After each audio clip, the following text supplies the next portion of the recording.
I was hired to clean an isolated cabin, but I'm not alone here.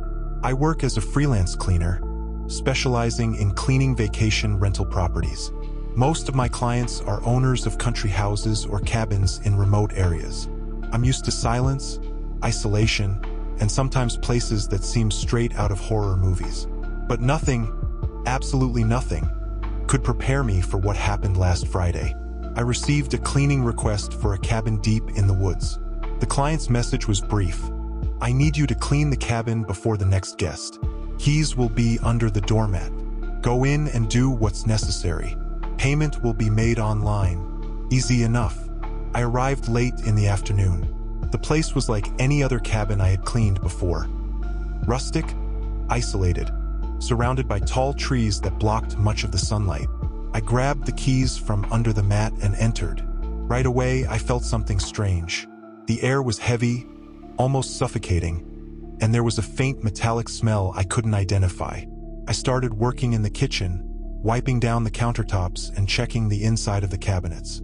That's when I noticed something curious. All the windows were locked and covered with thick curtains, but there appeared to be deep scratches on the inside of the wooden frames. I shrugged it off, thinking maybe some animal had gotten inside before. I continued cleaning, and when I reached the living room, I noticed muddy marks on the floor, but they were different. They didn't look like human or animal footprints I was familiar with.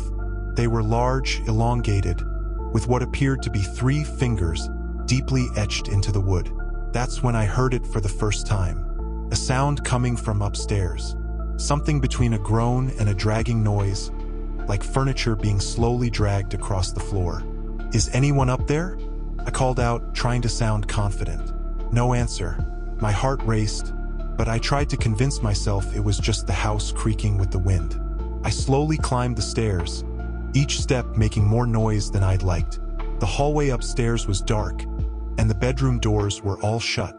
The sound seemed to be coming from the last room on the right.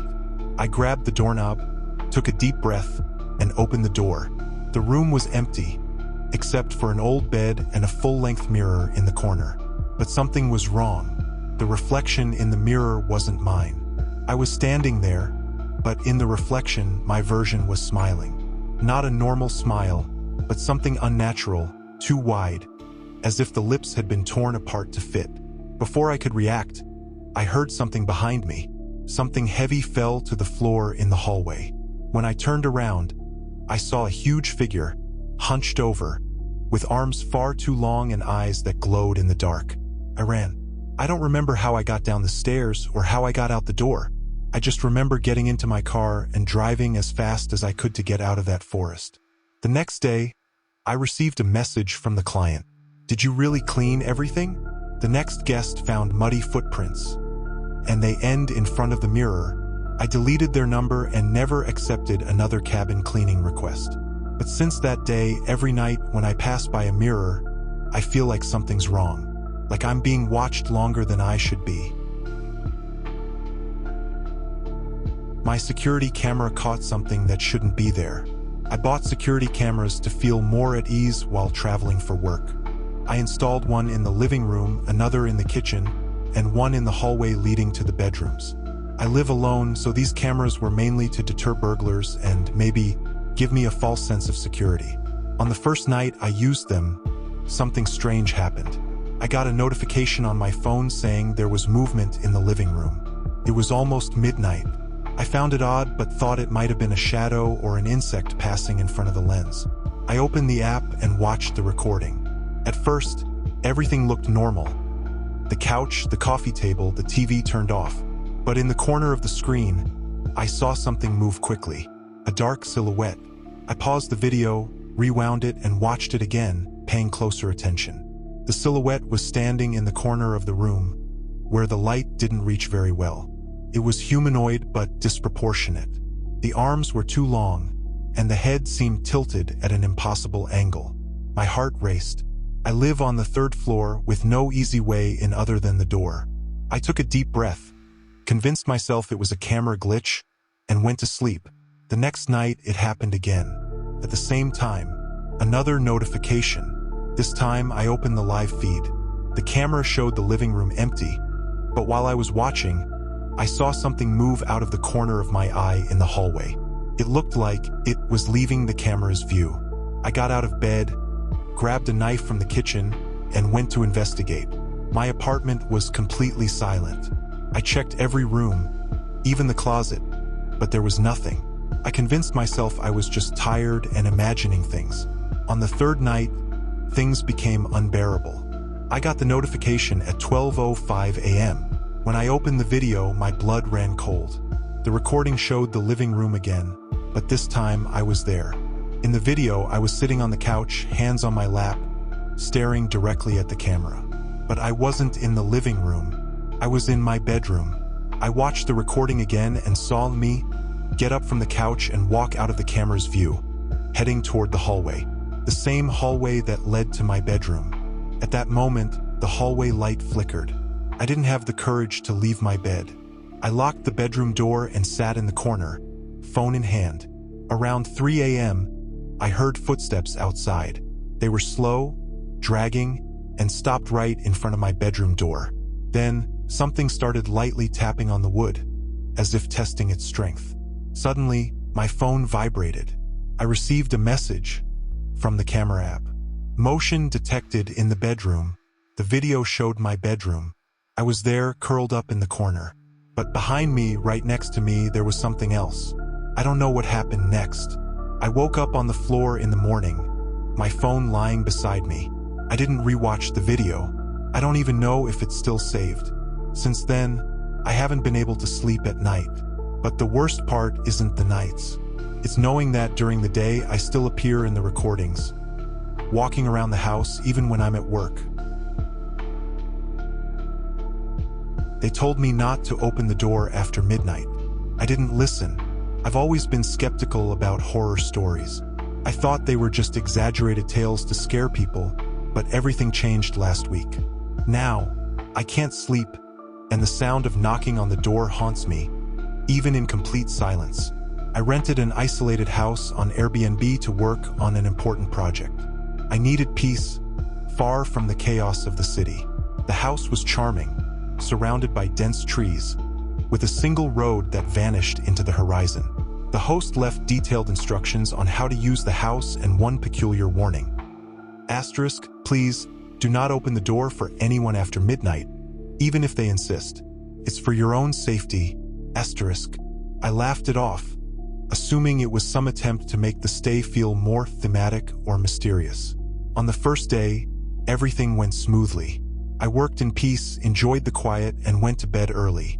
But at midnight, I was woken up by a knock. It was light, almost polite, but enough to make me get up. I walked to the door, looked through the peephole, and saw no one.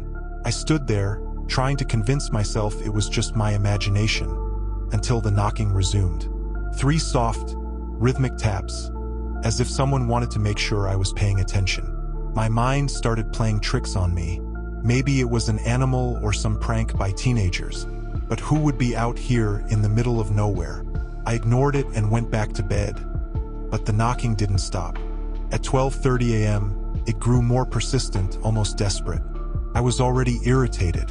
I grabbed my phone and tried calling the host, but there was no signal. I decided to open the door. After all, what could possibly happen?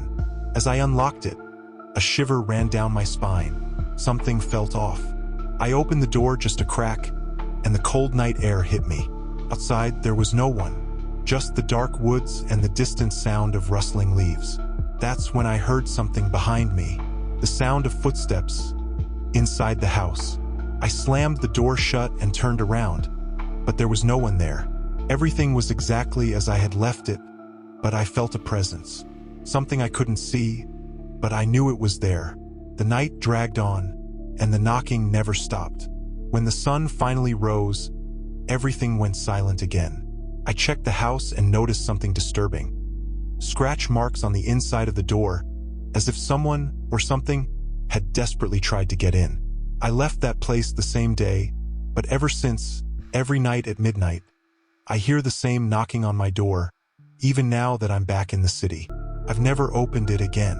But tonight, someone said my name. I received messages from my own number that I didn't send. I thought it was impossible until it happened to me. I'm a skeptic, always have been. Strange things don't happen to me, but now I'd give anything to go back to being ignorant. It all started a week ago when I woke up to a notification on my phone. It was a message, but what made me freeze was the sender, my own number. It was as if I had sent a message to myself, but I hadn't. The message said, "You can still change this." I thought it was some bug or spam. I ignored it and went about my day, but as the hours passed, I began to feel an unease I couldn't explain. It was as if something was wrong, even though everything seemed normal. The next night, while I was watching TV, I got another message. This time, the content was even more disturbing. "Stop ignoring me." I went through my phone settings, blocked my own number, restarted the device, but nothing worked. The messages kept coming. Always short, always vague, but full of something I can only describe as a threat. On the third night, it wasn't a message anymore. It was a call. My phone rang at 2:47 a.m., and once again the number was mine. Panic washed over me, but for some reason I still can't explain, I answered. When I put the phone to my ear, I heard nothing at first. Just slow, heavy breathing. Then came a voice. My voice. "You shouldn't have opened the door." I hung up immediately. I ran to my front door, locking every latch, even though I didn't understand what it meant. I hadn't opened any door, or had I? I started questioning myself. My head was spinning. The next morning, the messages changed. They were no longer vague. Now, they described things I was doing at that exact moment. "You left the bathroom faucet running." I ran there. It was running. "You're scared to look out the window." My heart raced, but curiosity got the better of me. I slowly walked to the window and pulled the curtain. Outside, in the middle of the empty street, someone was standing, staring directly at my house. It was me. It was me, but something was wrong. The person was identical to me, but their smile was empty, unnatural. There was no emotion. It was like looking at a distorted reflection. Since then, the messages have stopped. Now I hear knocking on the door every night. 3 knocks, always the same rhythm. I haven't opened it. I won't open it. But what scares me the most is that this morning, I found my phone on the living room floor. It was recording audio, and on the recording I hear my own voice. "It's your last chance. You know what you need to do. I don't know what to do. If you're reading this, please tell me. What do I do when I'm the one trying to get me?"